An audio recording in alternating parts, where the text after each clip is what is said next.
Hello dear students. तो आज के क्लास में हम लोग पढ़ने वाले हैं सूरदास पद के जो रचयिता हैं सूरदास के पद के सूरदास जी हैं। और आज के क्लास में हम लोग पढ़ने वाले हैं इस चैप्टर का ऑब्जेक्टिव क्वेश्चन आंसर। उम्मीद करता हूं पिछले जो भी वीडियोस बनाए गए थे उससे आप संतुष्ट होंगे, आपको अच्छे तरीके से समझ में आया होगा और जो आवाज़ की समस्या थी, जो साउंड क्लियर नहीं आ रहा था, वो भी अब सॉल्व हो गया होगा। तो एक बार हुक्कार भरते हैं और खूब जीत तोड़ जो है वो मेहनत करते हैं, स्मार्ट वर्क करते हुए हम लोग सारे सिलेबस को कंप्लीट करेंगे। जब क्लास ऑफलाइन चलेगा तो ऑफलाइन पढ़ेंगे और यथासंभव सिलेबस को कंप्लीट करने के लिए हम लोग ऑनलाइन भी क्लासेस कंडक्ट करेंगे, ऑनलाइन क्लासेस भी अटेंड करेंगे। तो अगर सबसे पहले आप लोगों को अगर समझ में आ रहा हो तो आप लोग कमेंट जरूर कीजिएगा। और साथ ही साथ आज के क्लास में हम लोग सूरदास के पद के एक्सरसाइज का, सूरदास के पद के अध्याय का जो है वो हम लोग ऑब्जेक्टिव क्वेश्चन देखेंगे। आप देख रहे होंगे कि हम एकदम फुल्ली जो है वो प्रिपेयर हैं, पूर्ण रूप से एकदम तैयार हैं कि आज जो है वो सूरदास के पद अध्याय का, काव्य खंड के दूसरे अध्याय का जो है वो हम लोग जितना भी ऑब्जेक्टिव है वो उतना ऑब्जेक्टिव कंप्लीट करेंगे। क्लियर है? इसमें जो है ऑब्जेक्टिव में ऐसे ऐसे क्वेश्चंस होंगे जो एग्जाम में आए हुए होंगे, कुछ ऐसे क्वेश्चंस होंगे जो बोर्ड मॉडल्स होंगे, कुछ ऐसे क्वेश्चंस होंगे जो बोर्ड मॉडल से लिए गए होंगे और साथ ही साथ कुछ सामान्य से प्रश्न होंगे जिन प्रश्नों में भी संभावना है कि वो एग्जाम में आ सकते हैं। कहने का सब मतलब ये है कि ये जितने भी प्रश्न आपको आज के क्लास में बताए जाएंगे ये इंपॉर्टेंट है और आपको इसे याद करना है। क्लियर है बच्चों? और जब आप आइएगा पढ़ने के लिए ऑफलाइन क्लास में, जो भी स्टूडेंट्स हैं और जो न्यू स्टूडेंट्स हैं, अगर वो क्लास ज्वाइन करना चाहते हैं तो हिंदी का क्लास 2 बजे स्टार्ट होता है। आप 2 बजे आकर के माँ सरस्वती कोचिंग सेंटर अखौरीपुर गोला चौसा बक्सर में आप जो है वो क्लास ज्वाइन कर सकते हैं और पढ़ सकते हैं। ऑफलाइन क्लासेस में भी पढ़ सकते हैं। साथ ही साथ आपके लिए जो है वो ग्रामर के भी जो टॉपिक्स हैं वो बताए जाएंगे। अभी हम लोग फिलहाल जो है वो चैप्टर्स पढ़ रहे हैं, फिलहाल जो है वो हम लोग अध्याय का अध्ययन कर रहे हैं। क्लियर है बच्चों? तो आप एकदम निश्चिंत रहिएगा। ग्रामर में भी जो जो एग्जाम्स में आते हैं टॉपिक्स, उन सारे टॉपिक्स को इंक्लूड किया जाएगा और ग्रामर का भी सारा टॉपिक बताया जाएगा। क्लियर है? तो अब जो है वो हम लोग स्टार्ट करेंगे और साथ ही साथ ये जितने भी प्रश्न हैं ये इंपॉर्टेंट है, आप इनको याद करने की कोशिश कीजिएगा। और अब जो है वो हम लोग एक्सरसाइज स्टार्ट करते हैं और आज का जो टॉपिक है वो है सूरदास के पद। क्लियर है? तो आज जो है वो हम लोग सूरदास के पद अध्याय का जो है वो ऑब्जेक्टिव जो है वो हम लोग पढ़ेंगे। और ध्यान देंगे, जितने भी स्टूडेंट्स अभी वीडियो देख रहे हैं वो हो सके तो ईयरफोन जरूर लगा लीजिए, इधर उधर की आवाज़ सुनने की ज़रूरत नहीं है। क्लियर है? केवल और केवल फोकस कहाँ होना चाहिए? बोर्ड पर। केवल और केवल फोकस कहाँ होना चाहिए? मोबाइल की स्क्रीन पर। दुनिया को भूल जाओ, ईयरफोन लगाओ और पढ़ाई पर ध्यान दे दो। यही वो वक्त है जब पढ़ करके आप एक नई मिसाल कायम कर सकते हो। तो ध्यान देते हैं। सबसे जो पहला क्वेश्चन है, पहले तो ये हम बात करेंगे कि सूरदास के पद जो अध्याय है वो किसके द्वारा लिखा गया है। तो वो लिखा गया है सूरदास जी के द्वारा। हालांकि किताब में जो है वो पद दिया हुआ है और ये लिखा गया है सूरदास जी के द्वारा। क्लियर है बच्चों? लेकिन मैंने यहाँ पर जो है वो एक चीज़ किया है कि सूरदास के पद जो लिखा गया है सूरदास जी के द्वारा। विस्तृत जानकारी पिछले वीडियो में दी गई है। जो नए विद्यार्थी हैं जो ये वीडियो देख रहे हैं वो पिछले वीडियोज़ में जा करके देख सकते हैं। इसी चैनल के प्लेलिस्ट में आप जाइएगा तो हिंदी 12th क्लास करके एक जो है वो प्लेलिस्ट बना हुआ है, आप उसमें जाइएगा तो वो वीडियो मिल जाएगा। और सबसे बड़ी बात मैं बताना भूल गया आप लोगों को बच्चों, जो हम लोगों का चैनल था वो जो मेरे नाम से था चैनल, मैंने उस चैनल का नेम ही चेंज कर दिया है और आज से एक नई शुरुआत करते हैं। अपने चैनल का जो नाम है वो रहेगा साइंस जंक्शन बाय धीरज सर। किसका नाम रहेगा? तो अब जो वो नाम रहेगा वो धीरज सर रहेगा, लेकिन अब चैनल का नाम मैंने चेंज कर दिया है। आज मैं ये इसलिए बता रहा हूँ ताकि आने वाले समय में भी ये डेट क्लियर हो जाए कि मैंने उस चैनल का नाम किस डेट को बदला था। तो अब हम लोगों का जो है वो चैनल का नाम हो गया है साइंस जंक्शन। बहुत से विद्यार्थियों की जो पाठन की गाड़ी है, रेलगाड़ी, वो बहुत सारे स्टेशन पर जो है वो जा करके रुकी है, लेकिन अब जब साइंस जंक्शन पर आकर के रुकेगी, धीरज सर के जंक्शन पर, साइंस जंक्शन पर आकर के रुकेगी तो उनकी नैया जो है वो पार हो जाएगी और 12th क्लास में बेहतरीन नंबर लेकर के आएंगे। ये सोच करके जो है वो हमने अपने चैनल का नाम चेंज कर दिया है और अपने चैनल का जो नाम है वो है साइंस जंक्शन। धीरज सर के द्वारा जो है वो ये पूरा पाठ्य सामग्री जो है वो उपलब्ध कराया जाएगा। ठीक है, स्टार्ट करते हैं। तो आज के क्लास में जो है वो हम लोग सूरदास के पद के बारे में अध्ययन करेंगे बच्चों। ठीक है? तो सबसे पहला क्वेश्चन है कि सूरदास किस भाषा के कवि हैं। ये ध्यान दीजिएगा बच्चों, ये 2021 में जो है ये प्रश्न पूछा गया है। किसमें पूछा गया है? 2021 में ये प्रश्न पूछा गया है कि सूरदास किस भाषा के कवि हैं। मैं जब एक्सप्लेन कर रहा था बच्चों, जब मैं व्याख्या कर रहा था तो उस समय मैंने आप लोगों को बताया था कि सूरदास जी जो है वो संस्कृत भाषा के कवि नहीं हैं, वो अवधी भाषा के भी कवि नहीं हैं और वह मैथिली भाषा के भी कवि नहीं है। तो नेक्स्ट किस भाषा के कवि हैं बच्चों? तो वो है ब्रज भाषा के। सूरदास किस भाषा के कवि हैं? ब्रज भाषा के कवि हैं। क्लियर है? नेक्स्ट अगला प्रश्न हम लोग देखेंगे कि हिंदी साहित्य का सूर्य किसे कहा जाता है। ये भी 2021 में प्रश्न पूछा गया है कि हिंदी साहित्य का सूर्य किसे कहा जाता है। तो हिंदी साहित्य का सूर्य मैंने बताया था जब मैं कवि परिचय बता रहा था सूरदास जी के बारे में कि हिंदी साहित्य का सूर्य जो है वो किसे कहा जाता है? तो सूरदास जी को कहा जाता है। क्लियर है बच्चों? हिंदी साहित्य का सूर्य किसे कहा जाता है? सूरदास जी को कहा जाता है। इसका आंसर हो जाएगा ए। नेक्स्ट है सूरसागर के कवि कौन है। ये भी पूछा गया है 2019 में। आप देख रहे होंगे कि ये जो क्वेश्चंस हैं तीनों इंपॉर्टेंट है, ये एग्जाम में पूछे गए हैं। तो आपको ये जितने भी प्रश्न दिए गए हैं वो इंपॉर्टेंट क्वेश्चंस हैं, आपको ये जो है वो याद करना है। क्लियर है? तो अब यहाँ पर एक है प्रश्न पूछा गया क्वेश्चन नंबर 3 में कि सूरसागर के कवि कौन है। तो सूरसागर के जो कवि हैं वो है कौन? तो वो है सूरसागर के कवि कौन है? तो सूरसागर के जो कवि हैं वो हैं सूरदास। कबीरदास जी जो हैं वो सूरसागर के कवि नहीं हैं, ना ही नामादास हैं, ना ही कुंभन दास हैं। सूरसागर के जो कवि हैं वो हैं सूरदास। क्लियर बच्चों? सूरदास जी के द्वारा रचित सूरसागर से ही ये सूरदास के पद अध्याय को लिया गया है, जिसमें पहले पद में श्री कृष्ण भगवान जब सोए हुए हैं तो उनको जगाने का प्रयास करते हुए और यशोदा मैया के द्वारा जो गायन किया जाता है उस गायन के स्वरूप की कल्पना करके और सूरदास जी ने उसको पद को रचित किया है। और दूसरे पद में हम देखते हैं कि सूरदास जी कल्पना करते हैं कि कैसे जो बाल गोपाल श्री कृष्ण भगवान है वो नंद बाबा के गोद में बैठ करके और भोजन कर रहे होंगे और यशोदा मैया यह देख देख करके कितनी पुलकित हो रही होंगी, कितनी खुश हो रही होंगी। और इस प्रकार से दोनों पद जो है वो सूरसागर से लिए गए हैं। तो सूरसागर के जो कवि हैं वो कौन है? सूरदास हैं। नेक्स्ट अगला प्रश्न है कि सूरदास किस भाषा के कवि हैं। सूरदास किस भाषा के कवि हैं? आप देख सकते हो वही प्रश्न जो है यहाँ पर रिपीट हो गया है, रिपीट हुआ है ना। तो ये जो टाइप कर रहे हैं भैया ना, वो उनको मैंने बताया था कि जो क्वेश्चन रिपीटेड हो उसको आप रिपीट मत कीजिए, पर वो थोड़ा सा मिस्टेक किए हैं तो इसको आप इग्नोर कीजिएगा। आपको तो पता ही है सूरदास किस भाषा के कवि हैं? ब्रज भाषा के कवि हैं। ये भी प्रश्न जो है वो 2018 में पूछा गया है। मतलब ये सूरदास किस भाषा के कवि हैं 2018 में भी पूछा गया है और 2021 में भी पूछा गया बच्चों। तो इंपॉर्टेंट प्रश्न है, इंपॉर्टेंट क्वेश्चन है, आप इसको याद कीजिएगा। नेक्स्ट अगला जो प्रश्न है वो है सूरदास किस धारा के कवि हैं। तो सूरदास जी जो हैं वो कृष्ण श्रेयी धारा के कवि हैं। सूरदास जी कृष्ण की भक्ति में मग्न, सूरदास जी कृष्ण के प्रेम भक्ति में मग्न हैं और साथ ही साथ उनसे संबंधित रचनाओं को लिखते हैं, इसलिए सूरदास जी किस धारा के कवि हैं? तो कृष्ण श्रेयी कवि हैं। साथ ही साथ नेक्स्ट हम लोग देखेंगे कि प्रस्तुत प्रथम पद में कृष्णा को किसकी सूचना दी जा रही है, यानी कृष्ण भगवान को किसकी सूचना दी जा रही है। तो जब हम एक्सप्लेन किए थे, जब हम व्याख्या किए थे बच्चों, तो उस समय मैंने बताया था कि प्रथम पद में श्री कृष्ण भगवान जो है वो सोए हुए हैं और भोर होने की सूचना दी जा रही है कि भोर हो गया है, आप जग जाइए, है ना। जागिए हे ब्रज राज किशोर, है ना, या ब्रजनंद किशोर। तो इस प्रकार से हम देखते क्या है कि प्रस्तुत प्रथम पद में कृष्णा को किसकी सूचना दी जा रही है। तो जो सूचना दी जा रही है वो भोर होने की सूचना दी जा रही है। तो इसका आंसर हो जाएगा सी। निम्नलिखित में से कौन सा शब्द जो है वो धरणी का पर्यायवाची नहीं है। तो धरणी का पर्यायवाची जो है वो शब्द कौन सा नहीं है। तो इसका आंसर होगा बच्चों डी, भानु। भानु मतलब होता है सूर्य, भानु मतलब होता है सूर्य, और सूर्य जो है वो धरणी शब्द का पर्यायवाची नहीं है। अगला जो प्रश्न है वो है निम्न में से कौन सी रचना सूरदास की नहीं है। तो निम्न में से कौन सी रचना सूरदास की नहीं है। तो सूरसागर जो है वो सूरदास जी की रचना है। सूरसरावली जो है वह सूरदास जी की रचना है बच्चों। साथ ही साथ साहित्य लहरी जो है वह भी सूरदास जी की रचना है, लेकिन सतसई ये सूरदास की रचना नहीं है। इसका मतलब कि इसका आंसर हो जाएगा बी।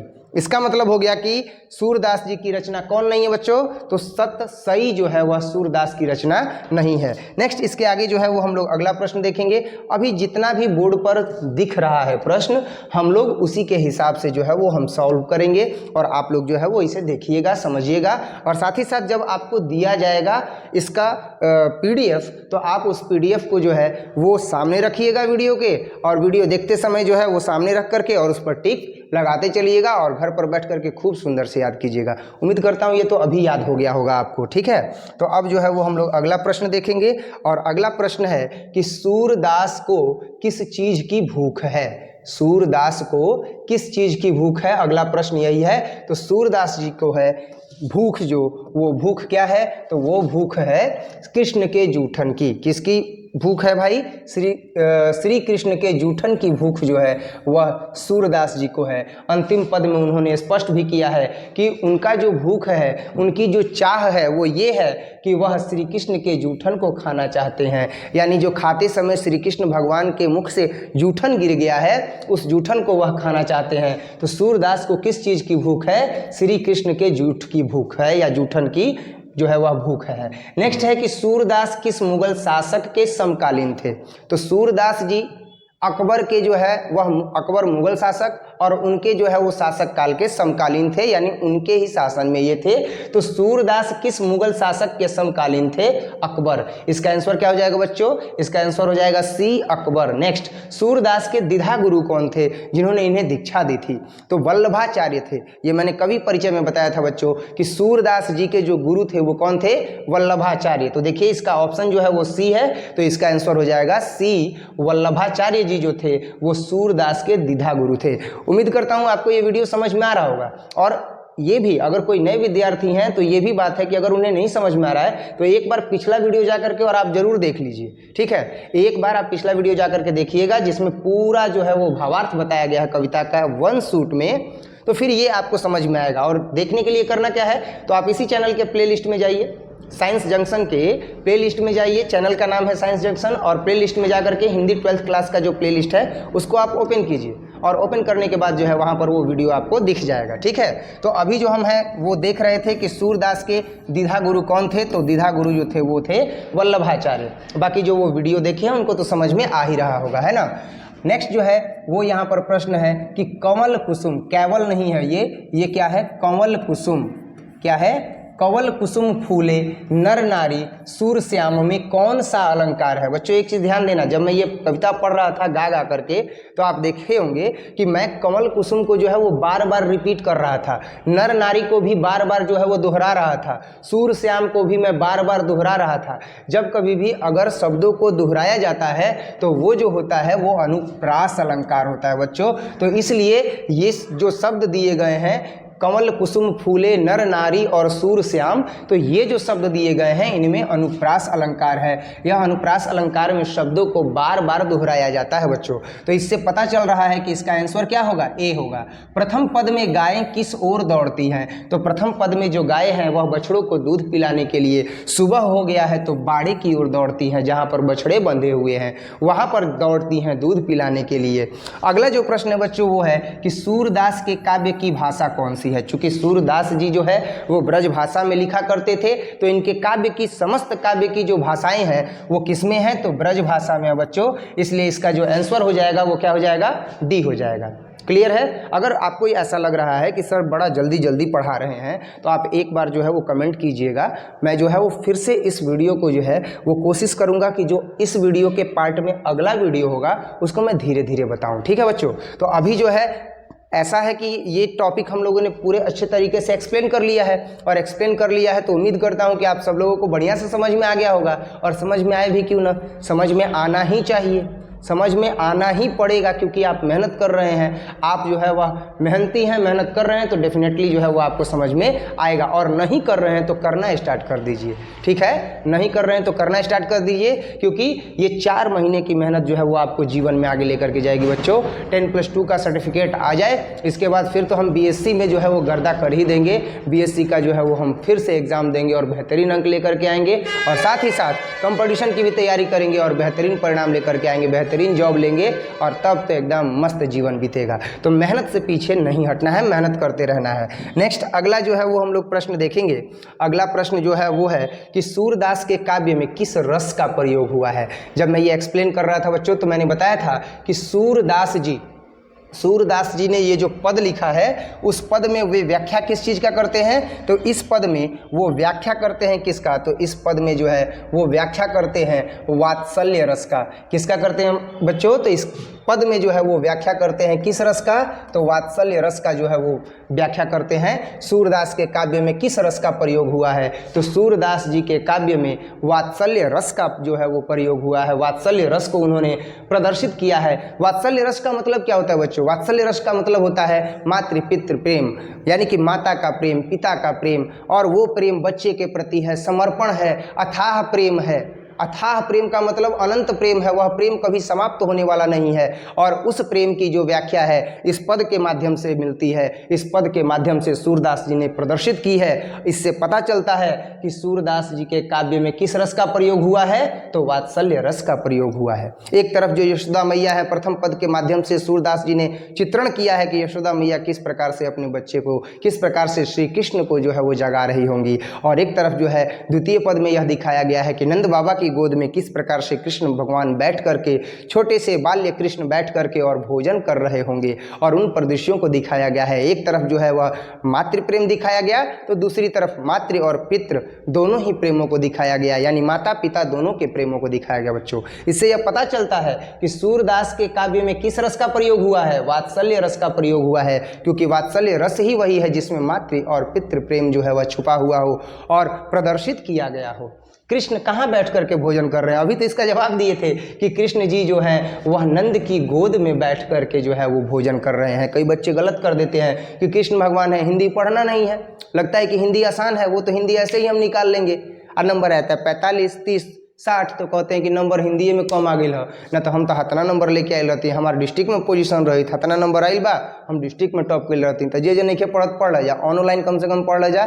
ऑनलाइन तो वीडियो अभी ऑफलाइन क्लास चलता, ऑफलाइन क्लास चलता तो ओकरा में आके ज्वाइन कर लो जा, और ना ही तो अगर ऑफलाइन क्लास जब ना चली, जैसे अभी नहीं चलत, तो हमने के ऑनलाइन जौन बात वीडियो शूट करते हैं जा, मने जौन सिलसिला चलल बा ओकरा के रोके नहीं देवे के, आ एकरा के समय से पहले कंप्लीट भी कर लेवे के बा। आ टेस्ट तो अतना हुई कि अब पूछा जा मत, से तैयारी भरपूर करे जा, ठीक बा ना। देखा जाए हिंदी में आ गए हम, तो कृष्ण जो है वो कहाँ बैठ करके भोजन कर रहे हैं, नंद की गोद में बैठ करके भोजन कर रहे हैं। सूरदास हिंदी साहित्य के किस काल के कवि हैं, तो सूरदास जी श्री कृष्ण भगवान के बारे में लिखते हैं, तो यह भक्ति काल के कवि हैं। सूरदास का जन्म रूमकता नामक गांव में किस सन में हुआ है, रूमकता यहाँ पर नहीं होगा बच्चों। सूरदास जी का जन्म दिल्ली के निकट सीली नामक गाँव में, गाँव का नाम क्या था, सीली, है ना।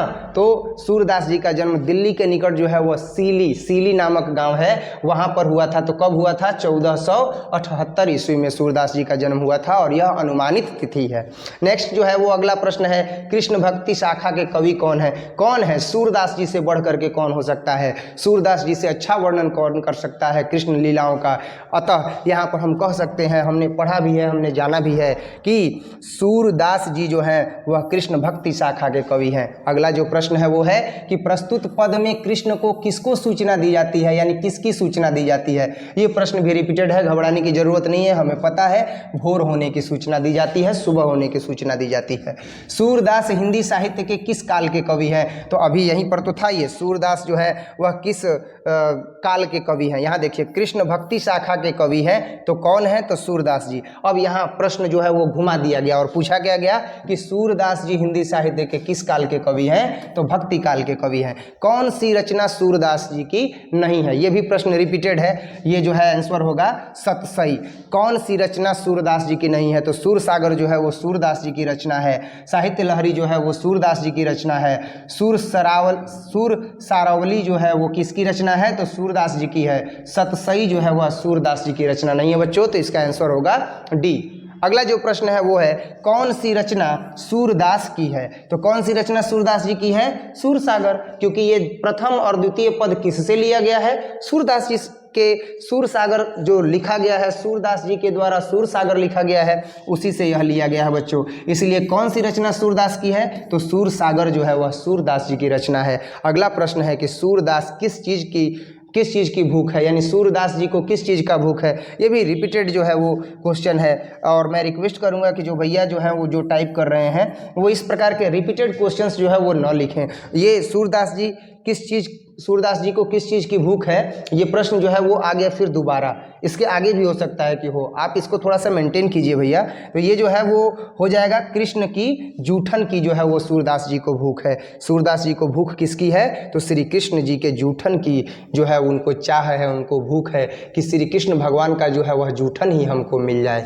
सूरदास जी की रचना कौन सी है, तो सूरदास जी की रचना में जो है वो ऑप्शन सबसे पहले देखेंगे कि सूरदास जी की रचना कौन सी है। सूरदास जी की रचना में हम देख रहे हैं कि यहाँ पर जो है वो सूरदास की कौन सी रचना है, पुत्र वियोग है, कड़बक है, छप्पय है और सूरसागर है। तो हमें पता है कि सूरदास जी की जो रचना है वह सूरसागर है ना। प्रश्नों को घुमा घुमा करके पूछा गया है। सूरदास किस भक्ति के कवि हैं, किस भक्ति के कवि हैं, तो सूरदास जी जो हैं वह कृष्ण भक्ति के कवि हैं। कृष्ण भक्ति में रमने वाले सूरदास जी जो हैं वह हमेशा ही किसकी व्याख्या करते हैं, तो अपने पद के माध्यम से ब्रज भाषा में श्री कृष्ण जी के पदों की व्याख्या करते हैं। सूरदास जी किस भक्ति के कवि हैं, तो कृष्ण भक्ति के कवि हैं। सूरदास किस भाषा के प्रसिद्ध कवि हैं, तो ब्रज भाषा के प्रसिद्ध कवि हैं। ये भी रिपीटेड क्वेश्चन है, जो आ रहा है उसको हम लोग जल्दी जल्दी पढ़ते जाएंगे। वात्सल्य के विश्व में अद्वितीय कवि कौन है, तो वात्सल्य के विश्व में अद्वितीय कवि जो हैं वह सूरदास जी हैं, क्योंकि वात्सल्य भाव को प्रकट करने वाले कौन हैं, तो केवल और केवल सूरदास जी हैं। अगला जो प्रश्न है वो है कि सूरदास जी की अनुमानित जन्म तिथि क्या है, तो सूरदास जी की अनुमानित जन्म तिथि जो है वो है 1478 ईस्वी बच्चों। नेक्स्ट है कि निम्नलिखित में से कौन सा कवि अष्टछाप का नहीं है, तो यहाँ पर जो है वो उत्तर होगा जायसी जी। जायसी जी जो है वो अष्टछाप के कवि नहीं है। इसके आगे अगला प्रश्न हम लोग देखेंगे और इसी के साथ हम लोग अब अंतिम पड़ाव पर पहुंच रहे हैं बच्चों। और आज का जो ये क्लास है वो अब समाप्त ही होगा। और इससे पहले मैं एक चीज़ बता दूं कि अगर आप लोगों को ये वीडियो समझ में आ रहा हो, जो क्वेश्चंस आंसर बताए जा रहे हैं वो अगर समझ में आ रहा हो और आपको ये PDF चाहिए, तो आप टेलीग्राम लिंक से जो है वो ज़रूर देखिए, डिस्क्रिप्शन में दिया गया है। डिस्क्रिप्शन में टेलीग्राम लिंक है, तो आप उसको क्लिक करके और टेलीग्राम ग्रुप ज्वाइन कर लीजिए। वहाँ पर ये वीडियो और साथ ही साथ ये नोट्स दोनों ही आपको मिलेंगे, ठीक है। तो उम्मीद करता हूँ कि अधिक से अधिक विद्यार्थी जो है वो इसमें जुड़ेंगे। और जो पुराने विद्यार्थी हैं जो वीडियो देख रहे हैं वो अपने दोस्तों तक जो है वो वीडियो ज़रूर शेयर करें, ताकि वो भी लाभान्वित हो सकें और वे भी जो है वो हिंदी की तैयारी अच्छे तरीके से कर सकें। और आप देख रहे हो कि जैसा आप यहाँ पर देख भी रहे हो और समझ भी रहे हो कि आप ये सारे प्रश्न जो है वो कितने इंपॉर्टेंट हैं। और साथ ही साथ माँ सरस्वती कोचिंग सेंटर के माध्यम से जो है ये क्लास चल रहा है। हालांकि यूट्यूब पर जो है इस चैनल का नाम साइंस जंक्शन है बाय धीरज सर। और इस प्रकार से ये एक हम लोग कंप्लीट जो है वो वीडियो शूट कर रहे हैं, ताकि जब कभी भी अगर कोई भी विद्यार्थी अगर पढ़ने के लिए प्रेरित होता है और वो एक ही वीडियो में सारा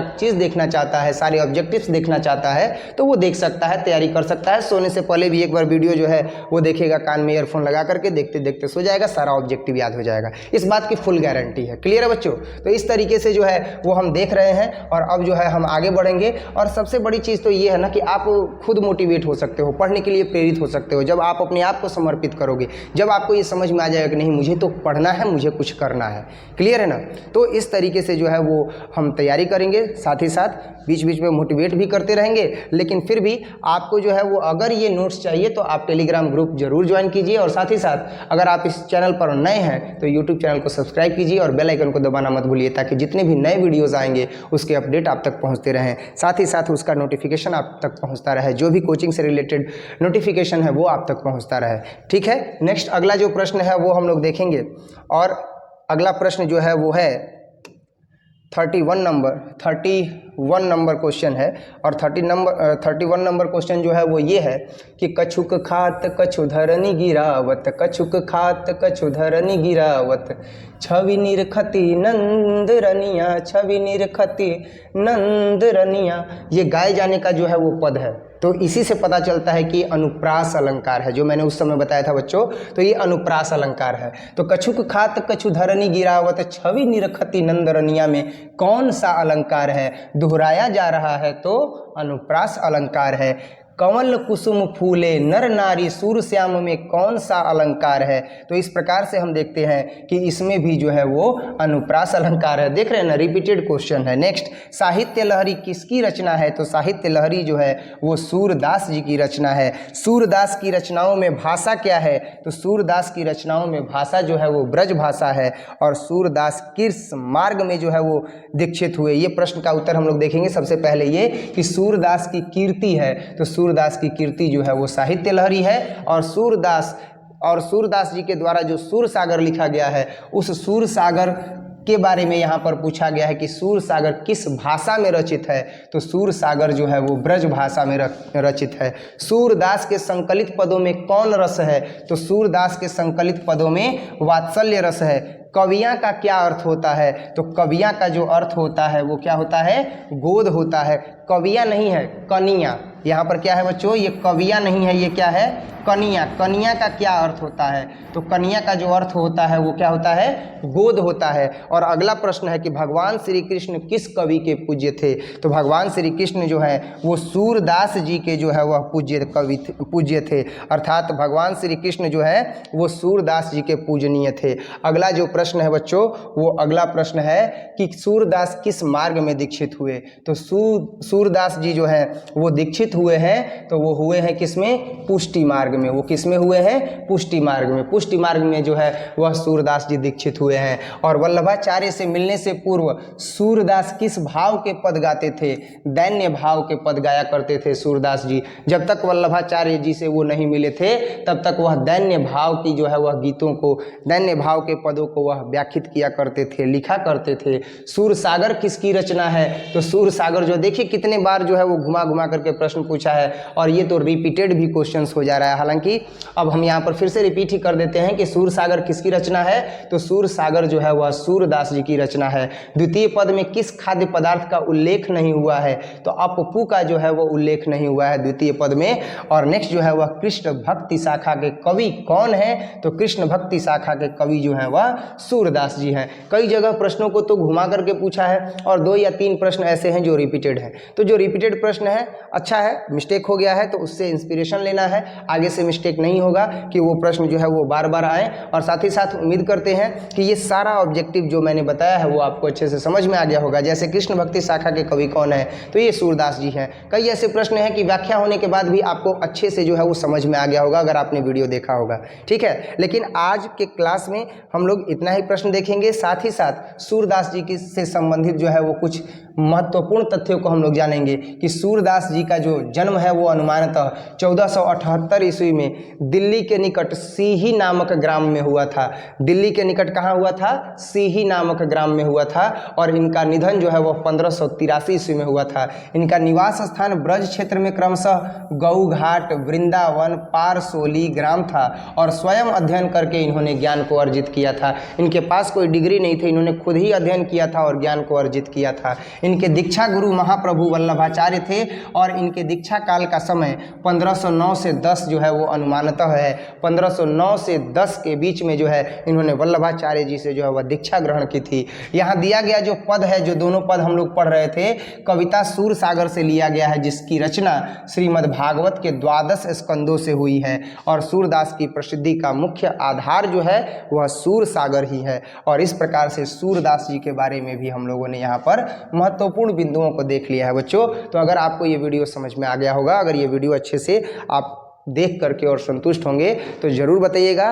वीडियो को जो है वो अच्छे तरीके से देखने के बाद अगर आपको सेटिस्फैक्शन मिल गया होगा, और सेटिस्फैक्शन मिलने के बाद अगर आप प्रेरित होंगे कि अगला भी वीडियो जो है वह शूट किया जाए, तो आप वीडियो को ज़रूर लाइक कीजिएगा, शेयर कीजिएगा, कमेंट कीजिएगा, और साथ ही साथ इस YouTube चैनल को सब्सक्राइब कीजिएगा और बेल आइकन को जरूर दबाइएगा, ताकि जो नए नए वीडियोज़ हैं, जो स्टडी मटेरियल्स हैं, उनके बारे में और नए नए वीडियोज़ के बारे में आप तक जो है वो नोटिफिकेशन जाए। और स्टडी मटेरियल मैंने इसलिए ऐड किया कि नोटिफिकेशन जाएगा, आप YouTube चैनल को सब्सक्राइब कीजिएगा और ग्रुप ज्वाइन कीजिएगा, तो वहाँ पर आपको ये फ्री ऑफ कॉस्ट जो है वो स्टडी मटेरियल आपको ग्रुप में प्रोवाइड कराया जाएगा। इस तरीके से आज के वीडियो में केवल हम लोग इतना ही अध्ययन करेंगे, इसके आगे हम लोग देखेंगे अगले वीडियो में। तब तक के लिए जय हिंद।